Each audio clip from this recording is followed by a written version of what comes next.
Hey guys, welcome back to 100. ఈరోజు మనం చూస్తున్న ఒక technical analysis stock Azad engineering. దీని గురించి మీకు ఐపీఓ వచ్చినప్పుడు ఐడియానే ఉంటుంది.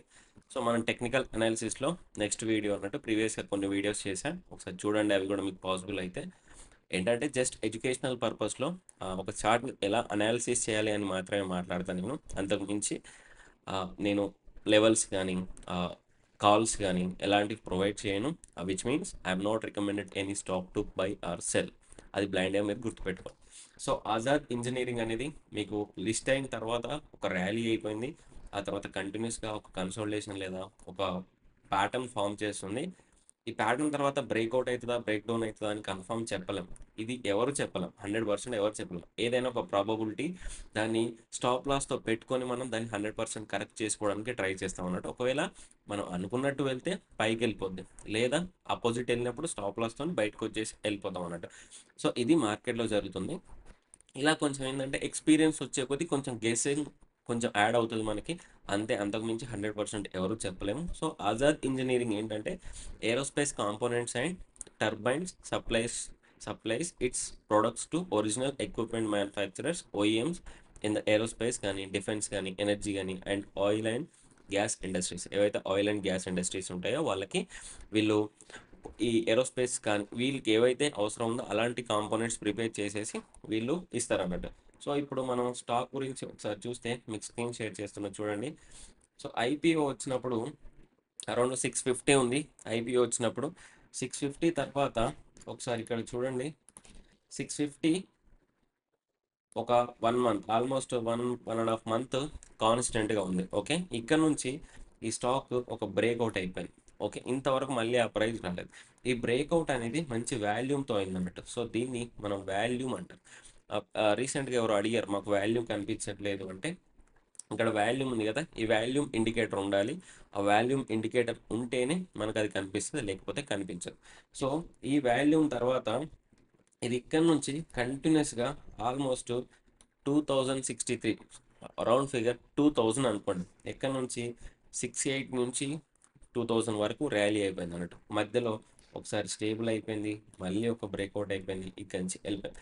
ఆ తర్వాత ఏం జరిగింది, ఏదైనా స్టాక్ గుర్తుపెట్టుకోండి, కొన్ని కంటిన్యూస్గా ఏది పెరగదు, మధ్యలో కొన్ని బ్రేక్లు ఇవ్వడం, కొంచెం సిచ్యువేషన్స్ ఐ మీన్ ఈ ఎకనామికల్గా సపోర్ట్ చేయలేకపోవడం, లేకపోతే ఆ ఇండస్ట్రీ బాగాలేకపోవడం, ఆ సెక్టార్ బాగాలేకపోవడం, అలాంటివి జరుగుతూ ఉంటాయి.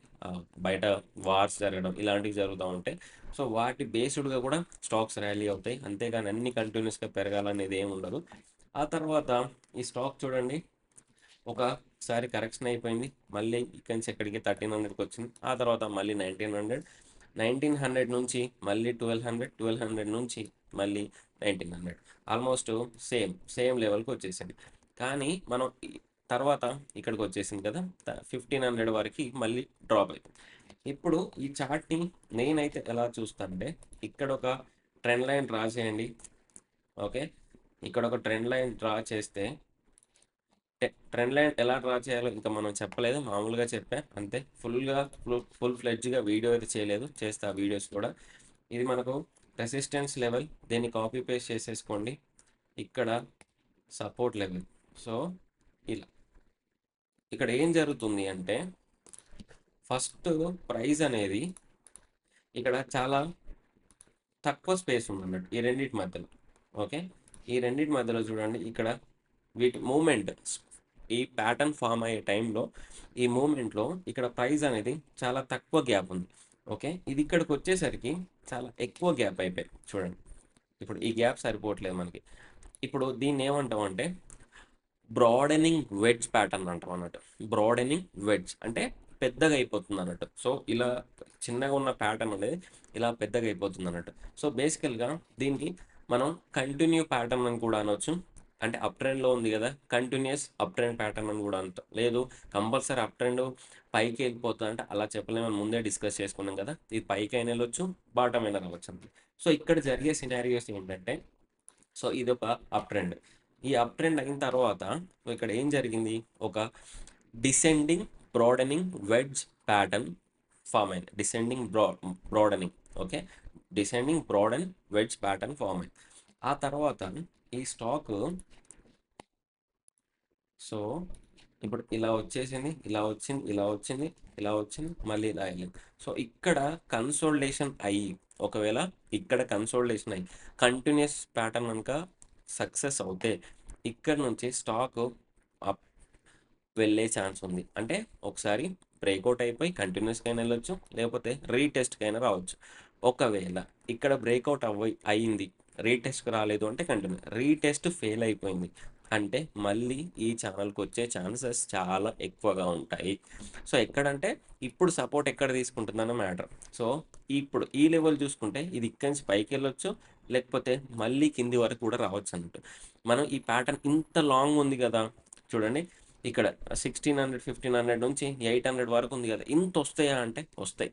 ఇక్కడ రాలేదా, ఇక్కడ 1900 నుంచి ఇక్కడ వరకు రాలేదా మనకి, 1200 1300 వరకు. సో వస్తాయి, 100% చెప్పలేం, కానీ ప్యాటర్న్ ఫామ్ చేయడానికి కంపల్సరీ వస్తాయి, ప్యాటర్న్ ఫామ్ చేయడానికి కంపల్సరీ వస్తాయి అన్నట్టు. సో ఇక్కడ నుంచి ఇక్కడ వరకు వచ్చే ఛాన్స్ ఉందంటే బయట బాగాలేదు, సిచ్యువేషన్ బాగాలేదనుకోండి, ఈ కంపెనీ సరిగా రిజల్ట్స్ పోస్ట్ చేయలేకపోయినా, లేకపోతే ఏదైనా ఇష్యూస్ వచ్చినా, మార్కెట్ బాగాలేకపోయినా, డిస్టర్బెన్సెస్ వచ్చినా కూడా ఇక్కడ వరకు వచ్చే ఛాన్స్ ఉంటుంది. నేను ఇక్కడ వరకు వస్తుంది అని 100% చెప్పట్లేదు, కానీ వస్తే వచ్చే ఛాన్సెస్ కూడా ఉంటాయి. అందుకే ఈ స్టేజ్ ఎక్కడ సపోర్ట్ తీసుకుంటుందో అనేది ఇంపార్టెంట్. ఈ స్టేజ్ సపోర్ట్ పర్ఫెక్ట్గా తీసుకుంటే ఇక్కడి నుంచి పైకి వెళ్ళి మళ్ళీ రీటెస్ట్ తీసుకొని పైకి వెళ్ళే ఛాన్స్ ఉంటుంది, లేదా ఈ స్టేజ్ సరిగా తీసుకోకపోయినా కిందికి వచ్చే ఛాన్స్ ఉంటుంది. సో అది మీకు అర్థమైంది కదా, ఎలా ప్యాటర్న్స్ చూడాలి, ప్యాటర్న్స్ ఎలా తీసేసుకోవాలి. ఇంకా ఈ breakout candle, I mean entry ఎగ్జిట్లు అనేవి ప్రాపర్గా చెప్పలేదు, నేను ఇంకా చెప్తా, వాటికి టైం ఉంది. ఫస్ట్ మనకు చార్ట్ అనాలిసిస్ రావాలి, చార్ట్ ఎలా చూస్తున్నాం, దాని ప్యాటర్న్ ఎలా ఫామ్ అవుతుంది, ప్రీవియస్గా ఎలా ఉంది, ఇప్పుడు ఎలా ఉంది అనేది మీకు అర్థమైన తర్వాత ఆటోమేటిక్గా మనం ఎంట్రీ ఎగ్జిట్ అనేవి ప్లాన్ చేసేసుకోవచ్చు. లేదు మాకు ఆల్రెడీ ఎంట్రీ ఎగ్జిట్ తెలుసు అంటే మీరు దీన్ని బట్టి కూడా కంటిన్యూ అవ్వచ్చు అన్నట్టు. మీకు అర్థమైంది కదా, ఇది ఆజాద్ ఇంజనీరింగ్ అన్నట్టు. ఓకే, ఇది మన వీడియో. నెక్స్ట్ బ్రేక్అవుట్ వీడియోతో వచ్చేద్దాం. Thank you. జై హింద్.